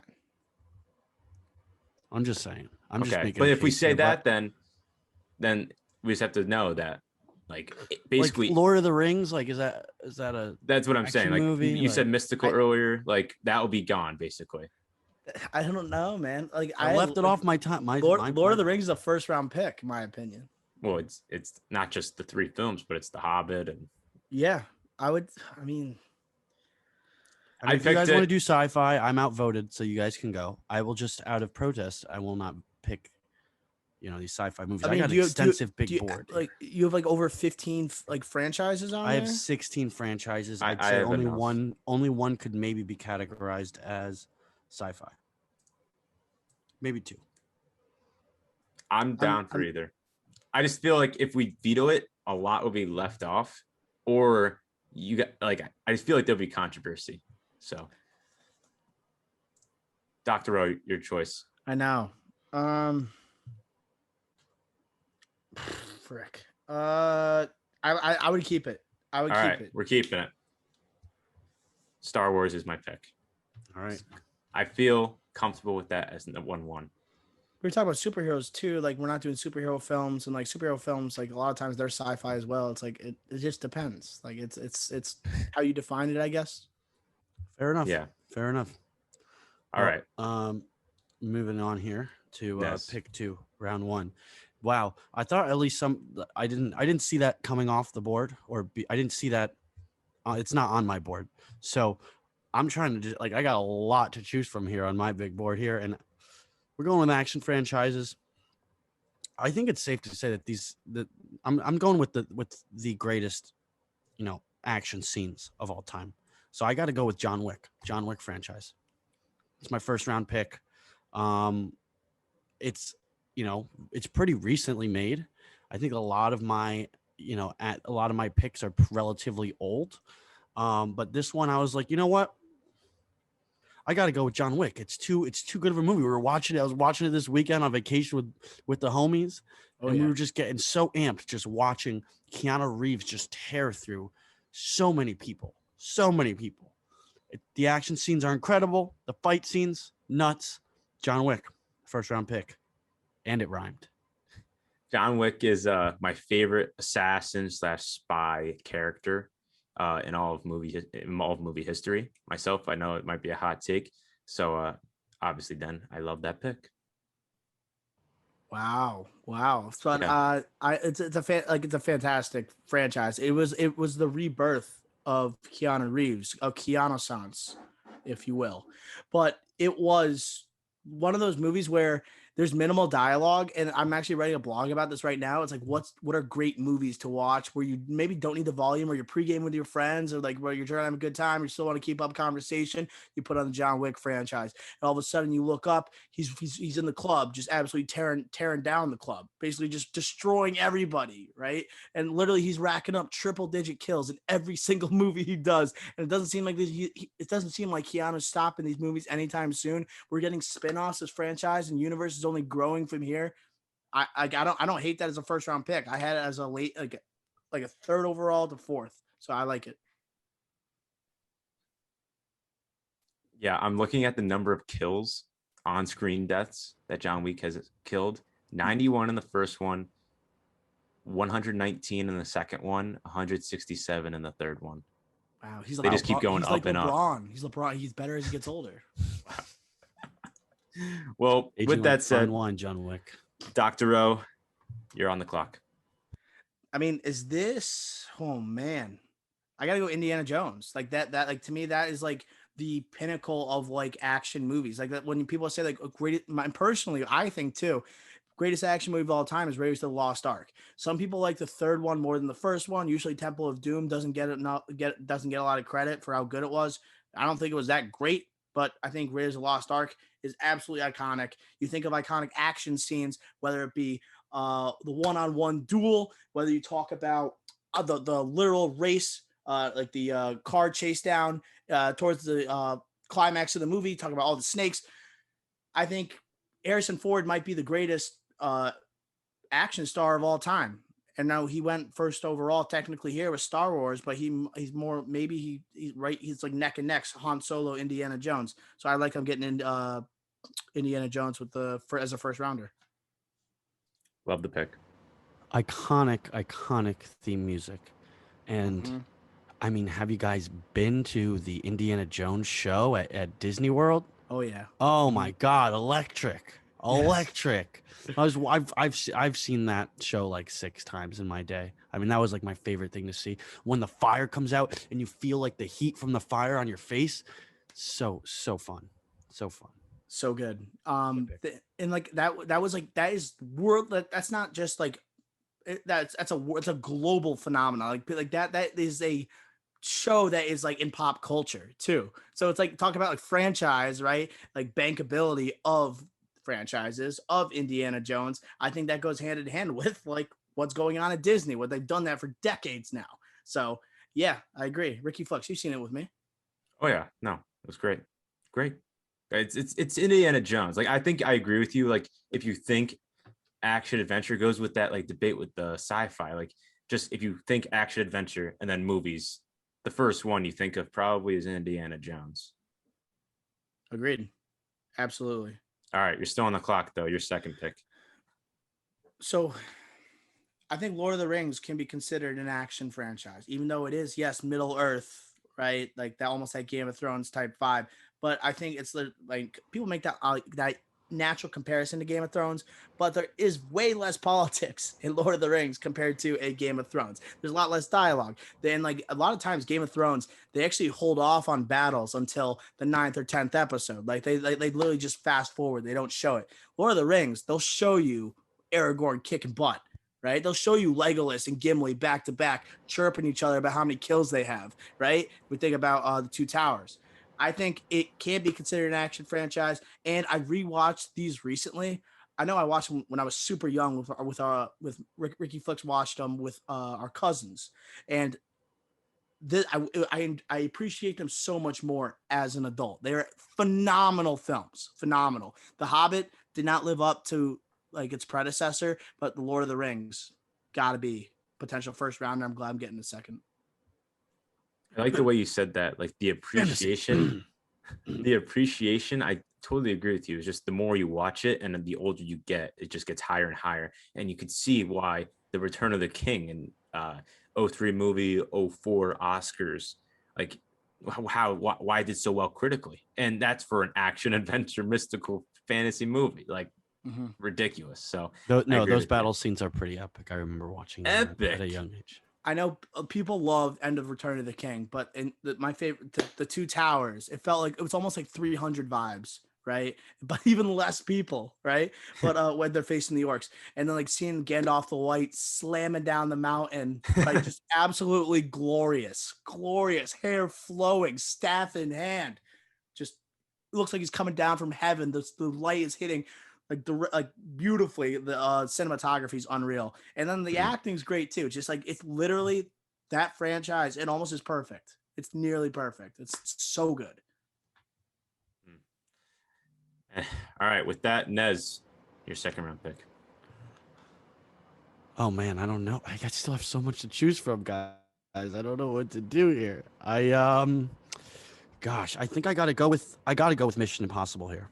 I got to go with Mission Impossible. I mean, that's an all-time action franchise, all-time theme music as well. Tom Cruise, they're still coming out with those, and he's carrying the franchise, absolutely crushing it. I know that Dr. O is a big Mission Impossible guy, but I've also I've enjoyed them since, the ones way back in the day. Those are pretty fun too. So when I think of iconic action movie franchises, I'm thinking Mission Impossible. Mission Impossible. I know I would even consider Ricky Flicks likes the Mission Impossible franchise more than me. He's been like hyping them up for years now. Yes. But like Mission Impossible Fallout, I would put that as a first round pick for maybe like greatest action film of all time. It's a first round pick. It's that good. And I think it's clearly the best in the franchise, although they've had so many bangers. And talk about getting better with age as the years go on. Like I am so hyped for 7 and 8. It's gonna be, they're going back to back. It's gonna be nuts. And then Tom Cruise, obviously, he's got a huge passion for this franchise, clearly from his COVID rants. But I'm hyped for those next movies. He has a passion for public health. True, Dr. O. That might be what it was. No, I don't think it is. I don't think that was it. So, Dr. O, I'm happy that you said that because yes, I am a monstrous Mission Impossible fan. I think I think every single movie for me, except the second and third ones, are in the 90 out of 100s at the minimum. The third one, 80s. I love this franchise. For me on my big board, it was a battle between that and Indiana Jones for number 2, and as in behind Star Wars. So like, I cannot praise this franchise enough. I think Ethan Hunt is a great character, and Tom Cruise, I'm a big fan of Tom Cruise, not necessarily of him. He's an out there guy. He's a Scientologist. Yeah, just say it. Okay, I said it, and now I'm on the clock. James Bond. No Time to Die. I know this is Daniel Craig's last one, but I think James Bond just has so many aspects of it, not just like one single James Bond. I find so interesting and so unique with any type of franchise. And you have, again, the music, iconic music, not just with the theme song, but also with whatever the score is for that. We talked 2 weeks ago about Billie Eilish's This One, Adele with Skyfall, just unbelievable music with it. You always have the girl, who's going to be the Bond girl, just so many interesting facets of Bond inside this franchise that just have so many people just find so interesting and captivating with it. James Bond will be my second round pick. Yeah. Sorry, Naz, I didn't mean. No, it's all right. I've been wrestling with picking James Bond since the first round, right? Like you very easily could have drafted James Bond in the first round each time. Absolutely iconic. I think Flicks is getting great value over here because, like I said, I thought about picking it second overall, and I just went with personal preference in John Wick. But no, yeah, there's got to be something about having a good action franchise and having a fire theme music, like where I'm talking Mission Impossible, James Bond. I mentioned one before, and I can't remember. Indiana Jones. Heck, even Star Wars, if you want to classify it as that. Oh yeah. Come on. So there's some correlation there. There's some correlation. John Williams did John Star Williams is the Wars, common Indiana denominator. Jones. He's Yeah. like the GOAT. In terms of looking at James Bond as an action franchise, I think it did belong in the second round, and that was end of the second round, correct? Flicks with that pick. Yep. Yeah, so I agree with like the placement, just because if you look at like a Mission Impossible, the crazy stunts Tom Cruise is doing, like, and then we're talking about the greatness of films like a Star Wars or a Lord of the Rings, like James Bond.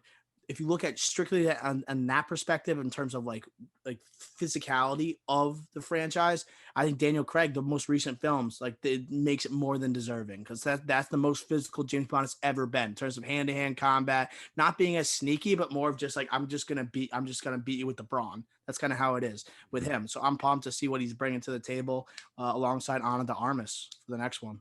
Right, and this will transition to my next pick here, where I like the James Bond. Like James Bond was higher up, and Mission Impossible were higher up on my big board than a John Wick, where I love the John Wick character more than the other two franchises. They're main characters, but what are we drafting? You're drafting franchises, amount of films. James Bond, I mentioned how it could be successful with many different types of many different James Bonds.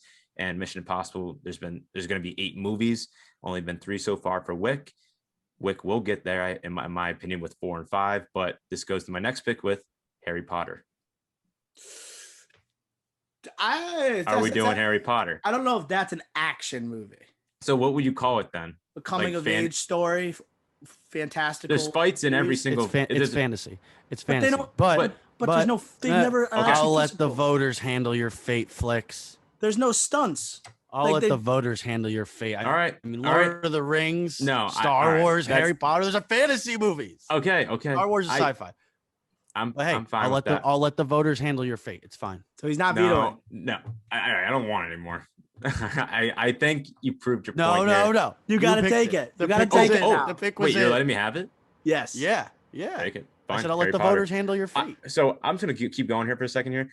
I do think it's action adventure. They go on these adventures. They go on adventures together. They have fights. Yes, it's with wands, not necessarily punching, not necessarily kicking or something like that, but it's still action. It's still adventures. And Harry Potter, action adventure fantasy movie.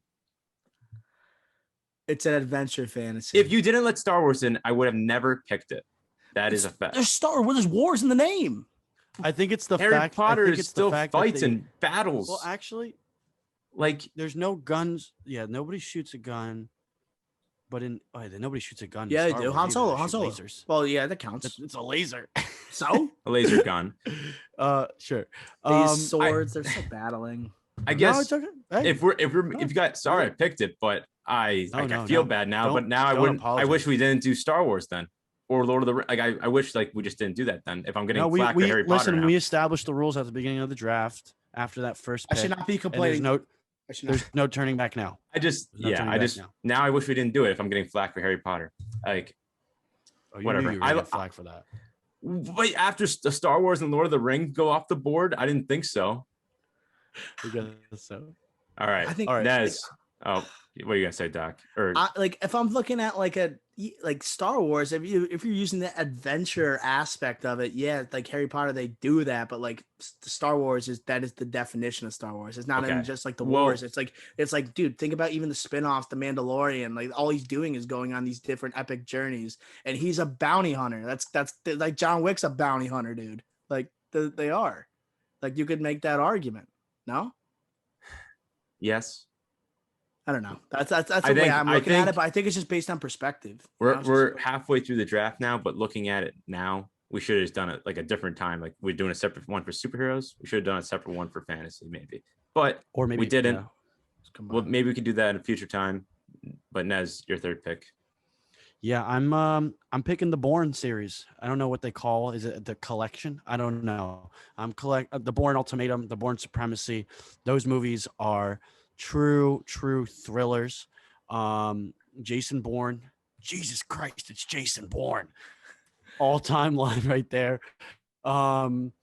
Crazy. He's insane. He's a one-man army. He was John Wick before John Wick was around. And that's my pick. Yeah.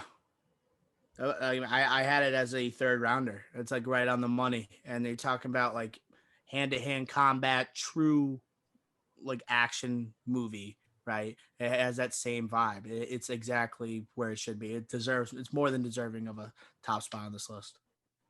Right where I had it. 9. Great pick. Perfect.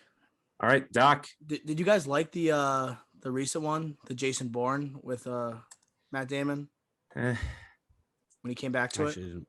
I don't know. Those first 3 are amazing. No. Yeah, I agree. Yeah. I love the pick, but like Jeremy Renner one, and then the last one with Matt Damon. Legacy. It's just I don't know. I didn't love it. I did love oh my God, it's Jason Bourne, but Jesus Christ, it's Jason Bourne. It's just I don't know. I wasn't a big fan of it. I'll have to rewatch. I haven't watched it since the year it came out, but I don't know. Doc, I can't believe this fell to me. Die Hard. I'm going with the Die Hard series. I know there's been I don't even know the last one came out was It's a Great Day to Die Hard, just with Jai Courtney, just absolutely abysmal of a movie. But if you go with like Die Hard 2, Die Hard with a Vengeance, Live Free or Die Hard, like Bruce Willis, John McClane, iconic action hero. He's like he was one of the faces of the 80s. So I'm happy Bruce Willis, like absolutely, that's where he made his.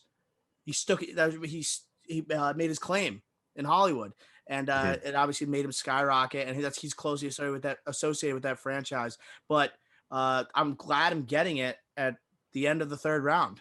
Die Hard. Yeah, I only liked the first one. You don't so that's why I personally I didn't want to pick it because I don't like the franchise. Okay. But it is iconic. I'll give that to Bruce for sure. It is iconic. Like the Die Hard with a Vengeance, Samuel L. Jackson. You don't like that one? No. Man, so not as much as the first one. Live Free Live Free or Die Hard is also low key a great movie. I agree with that. Forget about that. A Good Day to Die Hard was god awful though. The one after that was horrendous. I turned it off. Die Hard 2, I thought was decent. I didn't love it. It was decent. And then obviously the first one, I think we go back to the beginning of the pod where we were talking about like movies we've seen over 10 times. Easily Die Hard. Easily. So actually, yeah, you can't. I'm vetoing that because Die Hard's a Christmas movie. Die Hard is it? What if I pick that Mel Gibson movie where he's like the bounty the bounty hunter Santa Claus that came out? No teasing pics. Yes. I'm just kidding. I'm just kidding. All right, you're still on the clock. So I'm gonna go with one that is smack dab in the middle between a sci-fi and an action series. The lead actor is already chosen for the John Wick series, but I'm going with The Matrix. I think The Matrix is going to be my next pick. Obviously, as a whole, like of a franchise, second and third, they dip off a little bit. First one, it hit so hard, and it was something new. And it could be considered sci-fi, obviously. It's what's like arguably the greatest. The first one's arguably the greatest sci-fi movie of all time. Oh my God! Don't start with the superhero crap. Don't start with that. Just saying. But and it was. Hold on. Oh my God! Is this? I'm not vetoing. Based off the trial of Nez versus Ricky Flicks. Yes. In Drive-In Pod episode 23. We established that Matrix is a superhero movie. No, it's are not. We going to wait? Are we making an amendment to the Constitution? I thought we said it wasn't. Did we said it? Wait, yeah. Ricky Flicks in an attempt to assassinate my character for the episode whatever time said that it was a superhero movie. Oh my God, that's a great example of what we pointed out earlier in the episode. Exactly. I don't full circle. You called Neo a superhero. Neo kind of is a superhero. That's why I mentioned it. They mentioned superhero in the movie. So did you veto the pick in real time? What happened? I'm not no, vetoing. It's so an action movie. No, it is an break action the movie. Constitution. We can't break the Constitution. We can't break the Constitution. It's based off of past precedent. Yeah, we cannot do that. We live in the United States. We can't just break the Constitution whenever we want. Okay, can I chaos? Just hear me out. It didn't get vetoed because he was allowed to pick it. Because then in the 4th round, I picked the Terminator 2 villain. I could go with different franchise if it gets so based on Constitution and precedent, it means it lives here. Okay, good. That's what I'm saying. So the slander against Nez from me, I didn't even veto that pick, so he's lying. So the past 2 minutes of that rant were pointless. But so you agree that it was Matrix an is argument. I didn't veto the pick when you picked it. So you just lied to the audience. So you're just lying. You're not a man of integrity, number one. We already knew that. And two, you lie. Go look. Listen to the podcast and see for yourself which draft. I made the graphic. Like I literally remember putting the picture of Neo on the graphic flying. Was it movie villains we were talking about, or like superpowers? Oh, and we said no superheroes, and then I just made a jab like I did here. Is he a superhero? It was a funny thing to say. More than controversial. It was an attempted veto statement. I didn't veto though. So it's not an attempt if it wasn't a veto. I'm taking The Matrix. It is a sci-fi / action movie. It truly is. And it changed the way that combat happens in movies. Everyone, even with your friends. After you saw this movie, you were doing fake outs all the time. You would go Matrix and you would scale the wall. You go parkour now because The Office has been such a sensation. You say parkour. Back in the day, you were saying Matrix. You pretend to do a backflip. Even Shrek ripped off The Matrix. Yes. You're right. Yeah. Listen, great first movie. As for a franchise, yeah, I agree with Nez.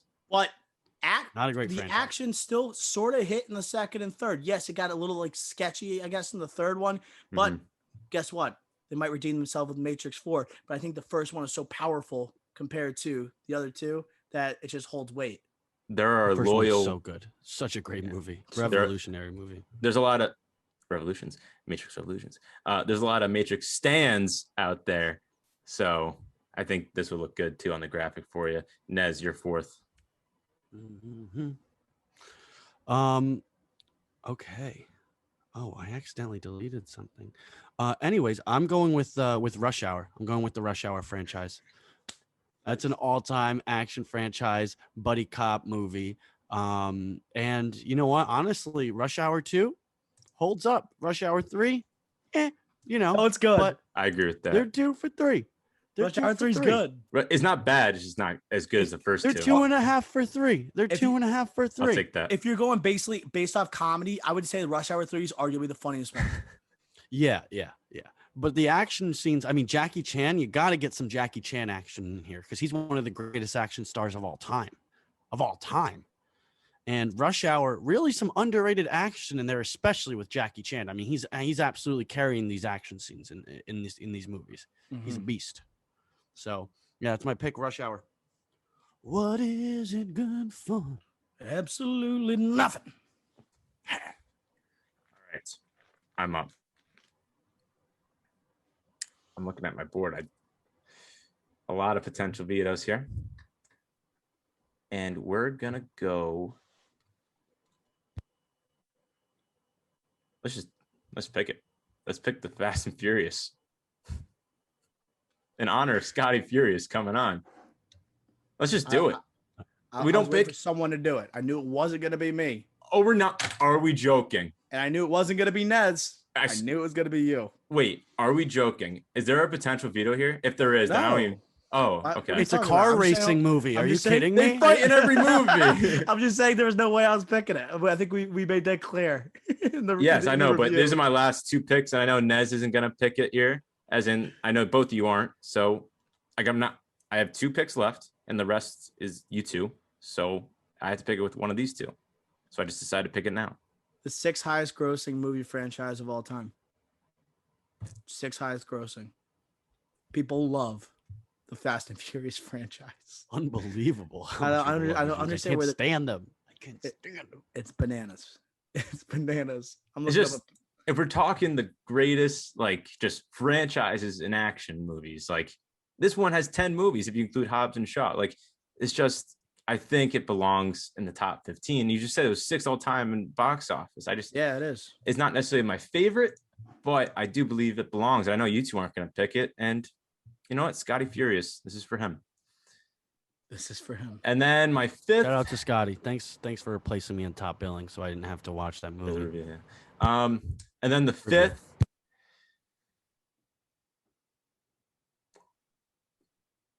It goes back to like the Matrix debate, like, oh, that's the first one's good, but the other two, like, I particularly didn't like.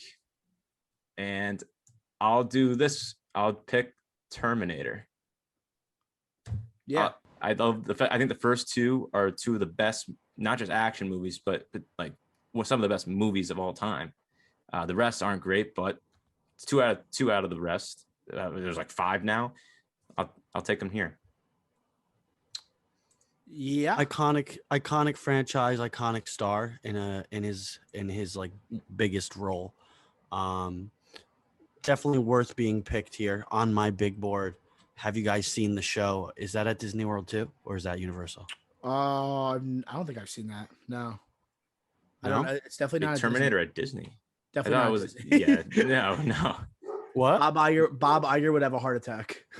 Oh Yeah. yeah, you're right. So then no, there's Imagine a ride Terminator or on Disney Plus. there's like a ride or like a show at Universal where it's like similar to the Indiana Jones show, but it's Terminator, and like he's like shooting in like robots, and then he like drives into the theater and he's on his motorcycle. It's sick. Yeah. Pretty cool.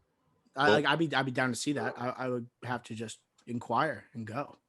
I'd be down though. Oh yeah. Maybe we'll take a drive-in pod trip. Nez. I was just thinking that I'd be so down. All On the right, clock. this next pick. Listen, man, I think there's actually some, more iconic franchises on the board here, but I think my dad would disown me if I didn't draft Jason Statham. So I'm going with the Transporter, baby. I knew it. I was waiting for this. I thought you might have been just taking the first round. That would have been a bit aggressive. Over Yes. Star Wars? I remember. Oh, sorry, I interrupted you. No, you can go ahead. I remember when in college, when I was with Nez, he told me about how much of a fan his dad was of the Transporter series. I didn't believe him whatsoever. And he's like, no, dude, you don't understand. He freaking loves Jason Statham in the Transporter movies. And then, so I didn't believe him. And then he told me all about the franchise, and I hadn't seen any of them. And I was like, okay, now I have to check it out. I have no choice. Mm-hmm. No, yeah, I've been watching those movies since I was a young buck, sitting next to my dad. He's making popcorn, I'm fetching him beers, and we're just two bros just chilling, watching Jason Statham kick a whole bunch of ass. Also, I also want to comment. You know what? I don't want to hype up my own thing, but I got some of the best best action stars of all time on this list. I got Keanu Reeves. I got Jackie Chan. I got Jason Statham. Who else did I draft? Cruise. I got somebody else though. Tom Cruise. Tom Cruise. I got Tom Cruise. I mean, the main actors in these franchises are just icons in the action industry, and Jason Statham does not deserve to be left off. Mm-hmm. So that's why I'm drafting. And you can't forget what he's done with what Ricky Flicks just picked, the Fast and Furious franchise. Yeah. Yeah, but Hobbs and Shaw with Furious The Rock. 7. That's pretty good. And Furious 7, he was great in Furious 7. Yeah. Couldn't All tell right. you, never saw it. Dr. O, Mr. Irrelevant. Mr. Irrelevant's going to be Rambo. We're talking about elite action stars. Sylvester Stallone deserves to get picked. Obviously, no one's going to pick Rocky here. It's not an action movie. It's just a feel-good sports movie. But Rambo, he was one of the first like one-man takedown type of franchises that populate everything today. And then the first one, I don't think anything really beats First Blood. Obviously, I think it's pretty cool that like even though like the last Rambo, just Rambo, was a dud, it's still cool to see what he does. Like it's still cool to see all of, like Sylvester Stallone get things done. It's not the best complete movie to watch, but in terms of entertainment value, like this is what he does best. It's what he does best. And then the recent one, I think I don't even know what happened that last one. Like didn't that already come out? Like what happened with that? Flicks. It was him protecting the girl and like the Mexican border or something. It was like not good. But I think of First Blood, and I think of like First Blood Part 2, and then the Rambo that came out, I think it was like 08 or something like that. I just wanted Sylvester Stallone on my board in action franchise. Yeah. So great pick.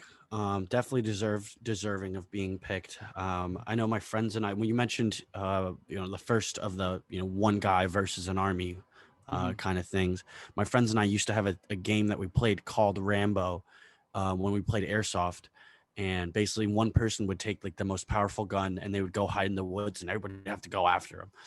And I mean, that you got to be pretty iconic to have your airsoft game named after you. So pretty epic pick. I respect it. That means you're a legend at airsoft. It's like, okay, yep, one man versus all. Take them down. You guys got the walkie talkies going, and then you're saying this, that, and the guy's just on his own, pinning against the tree. It's all stealth. Yeah. All right. Before honorable mentions, read off the list. I have Star Wars, James Bond, Harry Potter, Fast Saga, and Terminator. Nez, John Wick, Mission Impossible, Bourne, Rush Hour, Transporter, Dr. O, Indiana Jones, Lord of the Rings, Die Hard, Matrix, Rambo. Nez, honorable mentions. Yeah. So I guess this, like I mentioned, there was like I said, there's two that might be classified as sci-fi in mine. Planet of the Apes was one, Terminator was the other. One big one I think that we left off was Lethal Weapon. Totally could have gotten drafted, maybe deserving of being drafted over the fantasy series. I had the Kingsman on here until he said three movies. Doesn't have 3 movies soon. And then I got Mad Max. Yes. Mad Max. Yeah. Dr. O. This one should have been picked, but I didn't want to pick a sci-fi film as Mr. Irrelevant. I wanted a true like action like franchise. Alien. I love Alien, Aliens, Alien Covenant, Prometheus. Like yeah, they I thought about drafting that. The recent ones are not as bad. Like it doesn't live up to Alien and Aliens, but the recent ones are very good. Michael Fassbender as David, he's electric. He's so good. And I like the recent one. It ends on a cliffhanger. We need another Alien movie. So I like that a lot. I had Pirates of the Caribbean. I was afraid to pick that. That's I was afraid. I'm not gonna lie. But it's not a superhero or anything. But it's mystical creatures like. Yeah, I was afraid. I was afraid of that and Godzilla Kong. I was afraid of that one. I was afraid of Jurassic Park. I almost drafted Godzilla. I thought and like about Jurassic Park, like sci-fi. Yeah, I was afraid of that. Planet of the Apes, like you mentioned, I was afraid of that one. I think all of those are more acceptable than Star Wars, Lord of the Rings, or Harry Potter. I'm just saying. Agreed. I don't know. I don't know. I feel like Lord of the Rings, you could be passed for it. I think it could pass as an action movie. Star Wars, I guess, no. But if you look at all these different lists online, like they consider them action movies too. It's just they just blend different genres, and it's just what do they stick out more as? Was it an action movie? Is it more of a sci-fi? And right. I guess it was a little bit. We should have defined it a little bit stronger. No superpowers or mystical powers, maybe something like that. I don't know. It's just like it's hard to define it, and I think people are just going to see the word action adventure, and whoever has more of those, like you just got to trust the audiences. Whoever has like nails that aspect more so will probably win the draft. We just got to see, right? I don't know if they'll kind of take it. Yeah. But I just wanted to finish off with Planet of the Apes. I had too. It's a good one from Nez. Yeah, actually, I think I already got them all. Yeah, Jack Ryan series. Yes, Fun for Red October. I was about to say that one. There's 3 of those? Oh, yeah. Clear Present Danger, Patriot Games, never seen Some one of of All them. Fears, Without Remorse, kind Shadow of. Recruit. And yeah, and then the other one that you guys haven't said that's still here. Shadow Recruit was on there. Oh, Shadow Recruit. I'm sorry. I wasn't talking about Jack Ryan. Even though the recent one was horrendous. It's also the series too, in terms of franchise. Men in Black. Franchise. No. Mm-hmm. Yeah, and Men in Black was the other one that I had. That's certainly on the fine line of sci-fi as well, but yeah, so there seems to be a very fine line between sci-fi and action. Mm-hmm. But all right, that does it for this controversial top billing of best controversial adventure film franchises. Dr. O, back to you. All right, that's going to conclude this episode of the Drive-In Podcast. Thank you for listening, and please leave us a review wherever you're listening to this, and then rate us 5 stars. After you rate us 5 stars, screenshot it, tweet it at us at the Drive-In Pod, or post on your Insta story, then tag us. All right, we'll give you some love. That does it for episode 43, the 1-year anniversary of the Drive-In Pod, and we will smell ya Later.